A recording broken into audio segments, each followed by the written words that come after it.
Hi అండి, welcome to Poorna's world. నేను మీ అన్నపూర్ణ.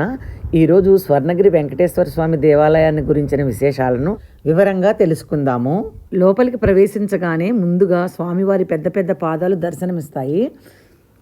హైదరాబాద్కు 50 కిలోమీటర్ల దూరంలో వరంగల్ రోడ్లో భువనగిరికి ముందుగా ఈ సువర్ణగిరి వెంకటేశ్వర స్వామి దేవాలయం వస్తుందండి.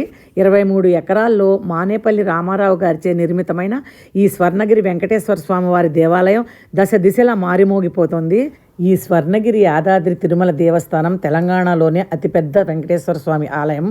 ఈ దేవాలయాన్ని చినజీయర్ స్వామివారు ప్రాణప్రతిష్ఠ చేసి మార్చి 6వ తారీఖున ప్రారంభించారు.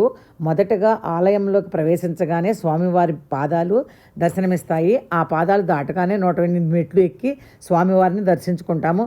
కానీ ఆ మెట్లు ఎవరైనా ఎక్కొచ్చు, చాలా ఈజీగా ఉంటాయి, మరి ఎత్తుండవన్నమాట.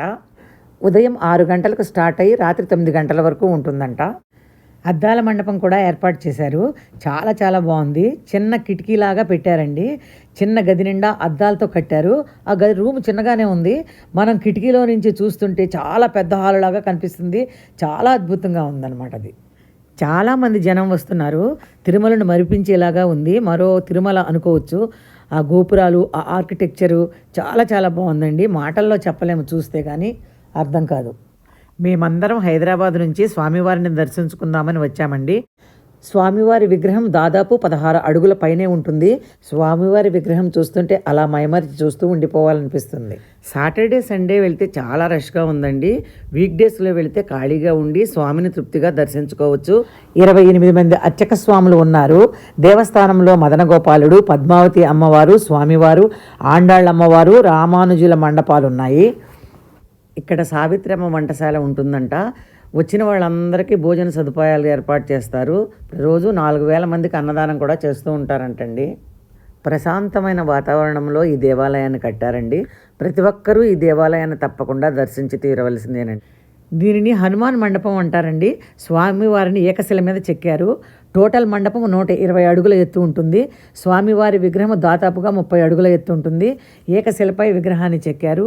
ఈ విగ్రహాలకు వాడిన రాయి నల్లరాయి, అంతా తిరుమల నుండి తీసుకొని వచ్చారంట. హనుమాన్ విగ్రహం ఈ టెంపుల్కే హైలైట్ అని చెప్పచ్చు. దేనికదే చాలా స్పెషల్గా ఉన్నాయి. ఈ మండపాన్ని జేగంట మండపం అంటారు. హనుమాన్ విగ్రహం పక్కనే ఈ గంటను పెట్టారు. 1.7 టన్నుల బరువుతో ఈ గంటని తయారు చేశారు. ఏషియాలోని ఇది చాలా పెద్ద గంట అంటండి. రామమందిరంలో ఈ గంట కన్నా పెద్ద గంట పెట్టారంట. మన మనసులో ఏదైనా కోరిక కోరుకొని ఈ గంటను మోగిస్తే ఆ కోరిక తీరుతుందంట. జనమంతా ఈ గంట చుట్టూతోనే ఉన్నారు. సుమారు 10-12 మెట్లు దిగి వెళితే అక్కడ కోనేరు ఉందండి.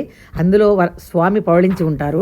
ఆయనను జలనారాయణుడు అంటారంట. ప్రపంచంలో 2 జలనారాయణులు ఉన్నారు. ఒకటి నేపాల్లో ఉందంట, ఒకటి స్వర్ణగిరిలో ఉంది. సూర్యుని ముఖంగా ముఖం పెట్టి పడుకున్నారు స్వామి. ఈ విగ్రహం చెక్కడం కోసం తెచ్చిన రాయి బరువు 60 టన్నులు. విగ్రహం చెక్కిన తరువాత రూపం వచ్చిన విగ్రహం బరువు 25 టన్నులంట. ఇది పూర్తవటానికి 7 సంవత్సరాలు పట్టిందంట. లక్ష్మీ నరసింహస్వామిని కూడా ప్రతిష్ఠించారు. రథశాల, స్వామివారికి నిత్యం కళ్యాణం కోసం కళ్యాణ మండపం, వంటశాల, భోజనాల కోసం డైనింగ్ హాల్ అన్నీ చాలా చక్కగా ఏర్పాటు చేశారు. సరేండి, స్వామివారి కార్యక్రమాలన్నీ నిత్యం జరిగేటట్లు చేశారు. అదిగో ఆ కనిపించేవి దశావతార మండపాలు. 10 మండపాలను ఏర్పాటు చేశారు. స్వామివారి పాదాలు దాటగానే వైకుంఠ ద్వారం. ఆ ద్వారం ద్వారా వెళ్ళి స్వామివారిని దర్శనం చేసుకోవాలి. ఈ ఆలయంలో 4 రాజగోపురాలను ఏర్పాటు చేశారు. తిరుమలలో లాగానే 4 మాడవీధులను కూడా ఏర్పాటు చేశారు. ఇక్కడ లక్ష్మీ నరసింహస్వామి మండపం కూడా ఏర్పాటు చేశారు. ఆలయం మొత్తం 23 ఎకరాల్లో కట్టారంటండి. ఈ ఆలయాన్ని, ఆ వచ్చే జనాన్ని చూస్తుంటే అతి కొద్ది రోజులలోనే తిరుమల తిరుపతినే మరిపించేటట్లు ఉందంటే నమ్మండి. స్వామివారి మాడవీధిలో రథశాల ఉంది. ఈ రథం 40 అడుగుల ఎత్తుపైనే ఉంటుంది. ఎంతో అందంగా డిజైన్ చేశారు. అద్భుతంగా కార్వింగ్ చేశారు. హనుమంతుని విగ్రహం ఎక్కడ ఈ భంగిమలో ఉండదంటండి. ఇక్కడ అలా చెక్కారు.